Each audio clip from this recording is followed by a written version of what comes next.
السلام علیکم ناظرین، آپ دیکھ رہے ہیں 44 ٹی وی۔ میں آپ کا میزبان سردار بلال راشد ڈوگر۔ تو آج میں بات کرنا چاہوں گا سیاست پر۔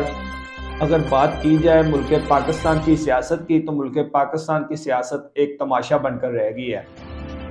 رات کو دیکھ لیں، تقریباً 2:30 بجے کا ٹائم تھا، ایک خبر گردش کرنے لگی کہ جی پی ٹی آئی کے جو کپتان ہیں عمران خان صاحب، اس کو گرفتار کرنے کا پلان بنا لیا گیا ہے۔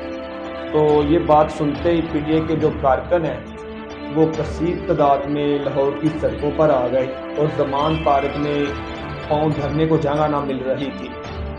تو خیر عمران خان صاحب کو تو گرفتار نہ کیا جا سکا، مگر فواد چودھری کو گرفتار کر لیا گیا۔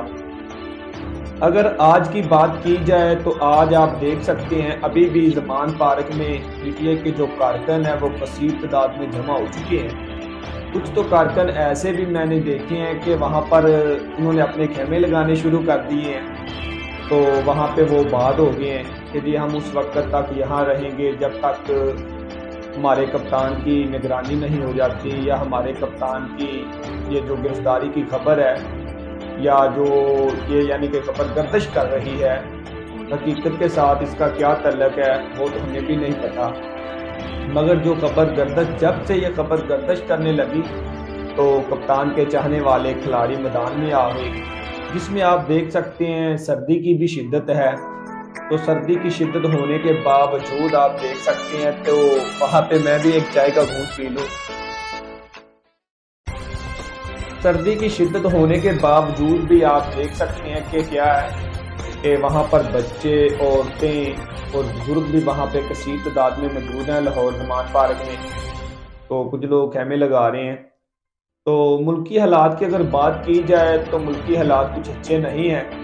مہنگائی کی بات کر لیں، مہنگائی اپنے روز کو پہنچ چکی ہے، غریب آدمی کی وہ بہت زیادہ پریشان ہو چکا ہے۔ تو حکومت کو چاہیے، حکمرانوں کو چاہیے، سیاستدانوں کو چاہیے کہ آپس میں کرسی کی جنگ کو چھوڑ کر غریب عام کا کچھ خیال کریں، غریب عام کو ریلیف دیں، تاکہ غریب لوگ ہیں وہ اپنی زندگی میں آسانیاں پیدا کر سکیں۔ مگر ہمارے جو سیاستدان ہیں نا، سیاستدان کرسی کی جنگ میں لگے ہوئے ہیں۔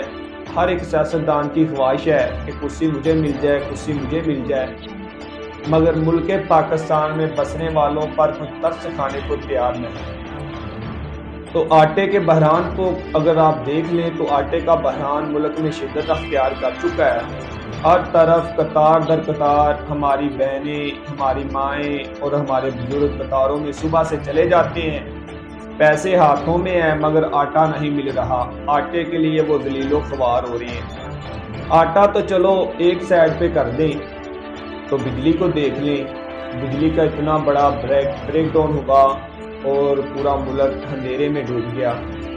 تو ابھی بھی 1 گھنٹہ لائٹ آ رہی ہے، 1 گھنٹہ جا رہی ہے۔ تو ملک کے جو بہتری کے لیے کام کرنے والے ہیں نا سیاستدان، وہ کام نہیں کر رہے، مگر اپنی اپنی سیاست بچانے کے لیے، اپنی یعنی کہ سیاست کو آگے لانے کے لیے برق کر رہے ہیں، اپنی اپنی پارٹی کو منظم کرنے کے لیے تمام سیاسی پارٹیاں برق کر رہی ہیں۔ مگر ملک پاکستان کے فلاح کے لیے، غریب عوام کی فلاح کے لیے تمام سیاستدانوں کو چاہیے کہ اپنے سیاسی اختلافات کو بھول کر متحد ہو جائیں اور متحد ہو کر ملک پاکستان کی ترقی کے لیے کام کریں، تاکہ جو ملک پاکستان کے بسنے والے لوگ ہیں ان کی زندگیوں میں آسانیاں آ سکیں۔ تو میرے خیال میں ملک پاکستان کے جو ابھی حالات ہیں نا وہ بہت ہی سمجھ لیں بہت ہی غریب آدمی ہے جو نا وہ بہت زیادہ پریشان ہے۔ تو غریب آدمی کی پریشانی کیسے دور ہوگی جب مہنگائی کم ہوگی؟ مگر ہمارے ذرا کے مطابق تو یہ خبر ہمیں مل رہی ہے مہنگائی کم ہونے کا نام تو نہیں لے رہی۔ مزید آنے والے دنوں میں تمام جو اشیاء ہیں وہ اور زیادہ مہنگی ہو جائیں گی، جس سے غریب آدمی اور پریشان ہو جائیں گے۔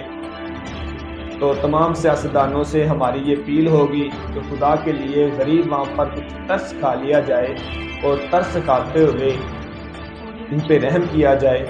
مہنگائی ملک میں دن بدن اضافہ ہو رہا ہے، اور ہمارے کچھ لوگ جو بہت زیادہ بولتے تھے جی مہنگائی ہوگی، جی مہنگائی ہوگی، مگر اب وہ بھی خاموش ہیں۔ سب کو نفس و نفسی کا عالم ہے، سب خاموش ہیں۔ مگر ابھی ملک پاکستان میں اتنی مہنگائی ہو چکی ہے کہ غریب آدمی جو وہ زیادہ اپنی یعنی کہ مشکل میں زندگی گزار رہا ہے۔